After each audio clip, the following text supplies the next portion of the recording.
পাইছে কৰি আছে নেকি এইটো উঠাওক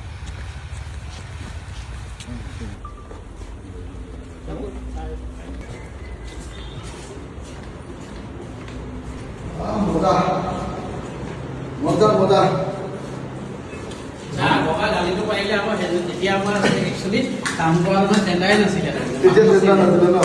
এইবাৰ আপোনালোকৰ পুৰা চাফ চিকুণ হ'ল মোৰ কালিটো কাম হৈছে নাই বহুত ধুনীয়া মই আপোনালোকক জনাব খুজিছোঁ এইটো মই ৰংঘৰত নতুন মই MLA পোৱাৰ পাছত মই নতুনকৈ এইটো আপোনাৰ মানে টয়লেট বিল্ডিং আৰু আপোনালোকে চাওক আমি মোটামুটি ৰংঘৰত এয়াৰপৰ্টৰ নিচিনাকৈ এতিয়া চাফাকৈ ৰাখিছোঁ মোটামুটি বনাওঁতে সেই তলৰখিনি অলপ লেতেৰা আছিলে এইটো বেলেগ কথা প্ৰথম আমি লওঁতে সেইটো আছিলে কিন্তু মোটামুটি আপোনালোকে নিজে চাওক যে আমি মোটামুটি আমি ৰংঘৰৰ যি টয়লেট মোটামুটি খুব ধুনীয়াকৈ চাফাকৈ ৰাখিছোঁ চাওক আপোনালোকে নিজে চাফ চিকুণ আপোনালোকে চাওক চাফ চিকুণ এইবিলাক ব্যৱহাৰো কৰিছে মানুহে চাফ চিকুণ কৰি ৰাখিছোঁ পানী গৈ আছেনে কি হ'ল এইটো পানী নাই ঠিক আছে পানী মটৰ চুইচ দি থোৱা হৈ আছে পানী ঠিক আছে তো এইটো এটা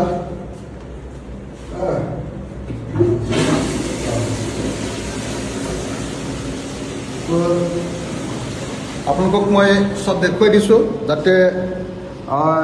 আপোনালোকে চাওক কেনেকৈ ৰংঘৰ আমি চাফ চিকুণকৈ ৰাখিবলৈ চেষ্টা কৰিছোঁ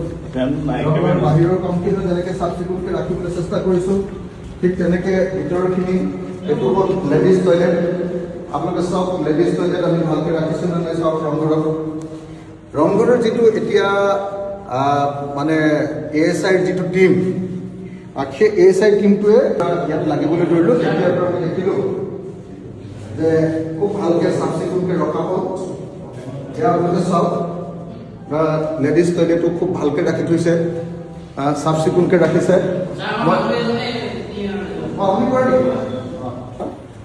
এই চাফ চিকুণতা আগতকৈ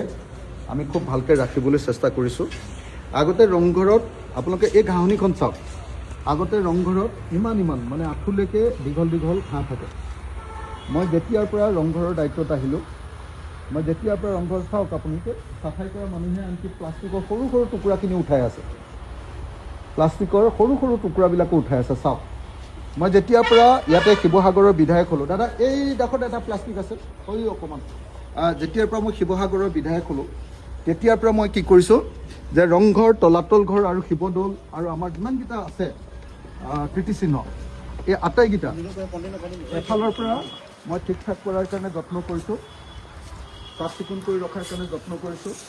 যাতে ইণ্টাৰনেশ্যনেল টুৰিষ্ট এজন আহিও ক'ব পাৰে যে আমাৰ ঐতিহাসিক বস্তুবিলাক আমি ঠিকে ৰাখিছোঁ বুলি যাতে ক'ব পাৰে ইণ্টাৰনেশ্যনেল টুৰিষ্ট এজন আহিও যাতে আমাৰ টয়লেটটো ব্যৱহাৰ কৰিব পাৰে মানে মই তেনেকুৱা ধৰণৰ এটা মানে চাফ চিকুণতাৰ মাজত ক্লিনলিনেছটোৰ মাজত ৰাখিবলৈ যত্ন কৰিছোঁ মই সেইকাৰণে আপোনালোকক স্পষ্টকৈ জনাওঁ যে আপোনালোকে চাওক আপোনাৰ হেৰি এটা এটাকৈ যদি মই কৈ যাওঁ ৰংঘৰ কেনেকৈ চাফ চিকুণকৈ ৰাখিছোঁ আগতে ইমান দীঘল দীঘল বন থাকে ইমান মানুহ আহিব নোৱাৰে এতিয়া আমি একদম চাফ চিকুণকৈ ৰাখিছোঁ চাওক আৰু যিসকল চাফ চিকুণ কৰা কৰ্মচাৰী ইয়াত পাৰ্মানেণ্ট কৰ্মচাৰী আছে মই তেওঁলোককো ধন্যবাদ জনাইছোঁ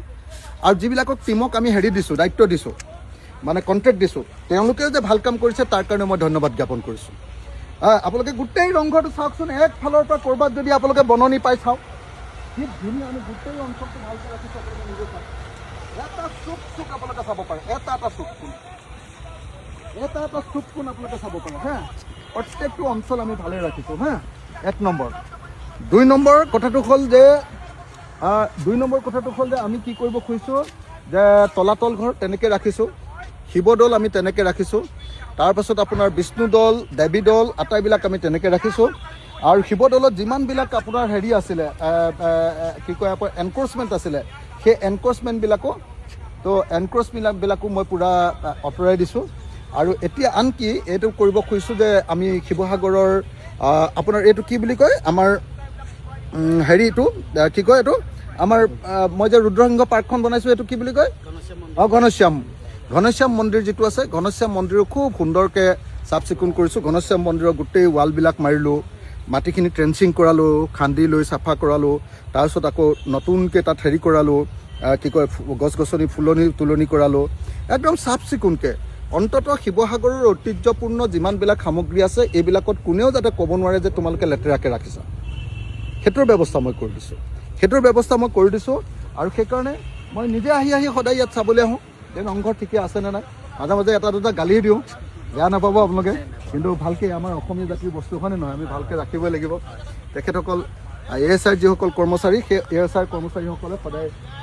ভালে ৰাখিবৰ কাৰণে চেষ্টা কৰি আছে। আমি ভালকৈ কাম কৰিবলৈ যত্ন কৰিছোঁ। মই সকলোকে ধন্যবাদ জ্ঞাপন কৰিছোঁ।